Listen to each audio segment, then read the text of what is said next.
The last step to our subscription form application is to set up the form itself and tie everything together so that when the user submits information, it's going to get saved to our database. In this movie, we're going to first look at how we can use Zend Framework's Form API to generate the form programmatically, and then we're going to tie it all together so the form submission is saved to our database. So the first thing we're going to do is we're going to go ahead and use the Zend tool to create a new form. So I'm at the command line interface, and I'm in my Explore Zend folder, which is in the htdocs directory of my MAMP installation. So I can go ahead and type zf create form, and I'm just going to call it index. Usually the form matches whatever the controller is that you're using or the method of the controller. In this case, it's index. So let's go ahead and create it. And if you go into the application directory now, you can see it's created a new folder, forms, and it's placed index.php inside of it. So what I'm going to do is I'm going to copy a form that I've already created into this form. You can see it's called application_form_index. So it's always whatever the name of your module is, which is application, form, and then whatever the name of your form is after that. And it extends Zend form. By extending Zend form, I have a number of methods available to me, including set method, so I can set the method of the form to post. And then add element is a really important method. This allows me to add all my form elements into my form. The majority of these are text inputs. So in order to add text inputs, all I need to do is pass for the first parameter text. The second parameter is going to be the name of the input itself. It's going to be the identifier. And we want to make sure that this matches with the corresponding field from our data model. So in this case, first_name, last_name, email, these all correspond to our data model. The next element is an array, and this array will take a number of different options. The key one that you'll probably always want to use is the label, because this will set the label for the form element. But there are some other options. If you look at the email address, you can see I set the label, but I also set the field to be required. I create a filter which will make sure to trim it so that there's no extra characters in it. And finally, I add a validator. You can add as many as you want. In this instance, I'm just adding a single one for email address that'll make sure that whatever the user enters, it's in the valid email address format. You can also use the add element to add other elements like checkboxes and radio buttons.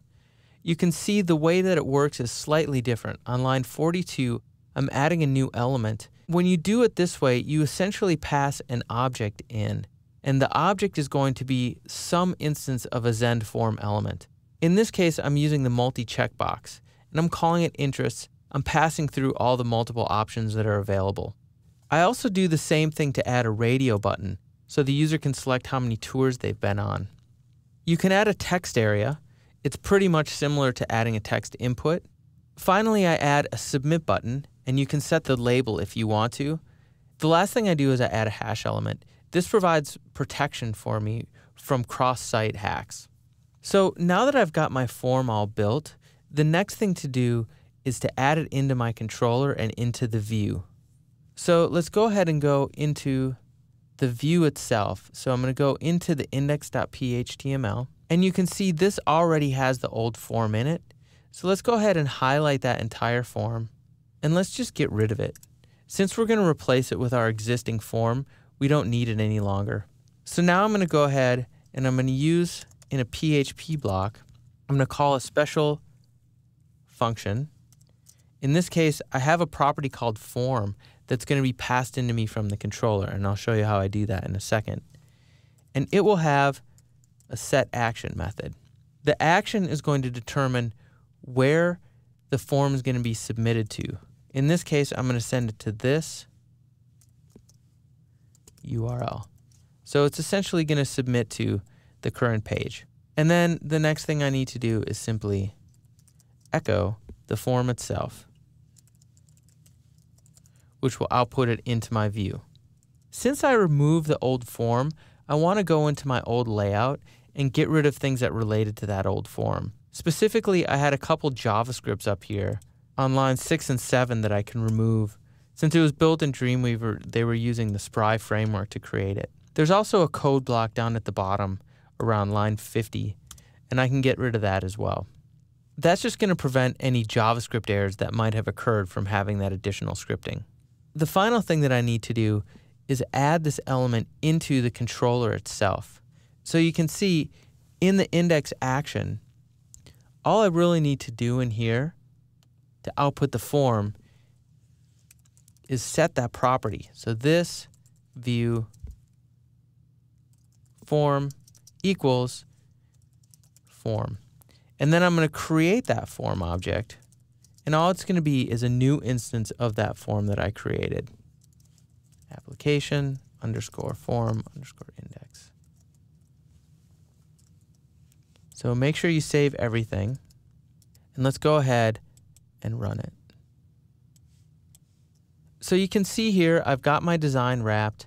I have all of my form elements laid out. It's not super pretty. There are a lot of ways you can use decorators and other elements inside of the Zend framework to make it look prettier, but I didn't want to make the form overly complicated. So there's our form. The last thing I need to do is make it so that when I submit it, it will enter the data into the database as well as provide any validation. So let's go back into our controller. The first thing we're going to do is we're going to get the request object. So we're going to set a new variable called request and set it equal to this get request. So now I have my request object. And then after my instantiation, but before I output the form, I'm going to add a little if block. And it's going to be a two-layer if block. The first layer is going to check first. I'm going to use the request object. Say if request is post. In other words, if the form has been submitted, then execute what's in this code block. And then we'll do another test here and we'll say if form is valid, and then we'll pass our data request get post. So that checks for validity. And then once you've determined that, then we can use our model to save the data and to write it to the database. So application model mail list. And then we'll say mapper. So we'll create an instance of our mapper object, which does all of the database interaction. And we simply call the save method. And we'll pass to it. In order to make sure that the mail list data is in there, we're going to pass to the constructor of our object form get values. So this will then get all the values from the form submission, put it into our data model, and that is what will then get saved to the database. Now, if you want to, optionally, you can use helpers to do other things, to include elements. You can also set variables. In this case, what we're going to do is we're going to go ahead and say this, and then underscore helper, and we're going to use the redirector helper. And this is going to redirect the user to the thanks method of our controller. And we could have that do whatever we want. So there's our basic form submission handling. So the last thing we need to do is go back to our form and test that it's working. So we can go ahead and fill it out. Drew Hoffman. Now if I don't put the correct email address in, right? So notice I'll just put Drew, but not @ or anything. It should determine that I've input that incorrectly and reload the form. And you can see it even puts a message right by that form field. It says Drew is not a valid email address in the basic format local part at hostname. So what I'll do is I'll type in drew@lynda.com, which I don't believe is an email address. It's certainly not mine. And we can submit it with a correct email address format. Now, what I suspect to get is an error page because it's going to go to an action that doesn't exist, which is thanks.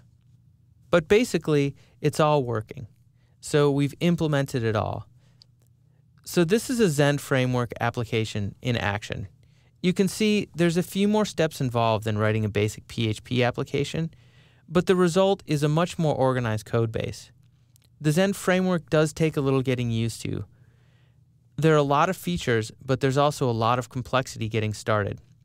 At each point of the code we wrote in this application, there are tons of jumping off points that you can take to go into deeper complexity and add other features. The advantage is this framework is well used and there are a lot of tools available to you once you get past that initial learning curve.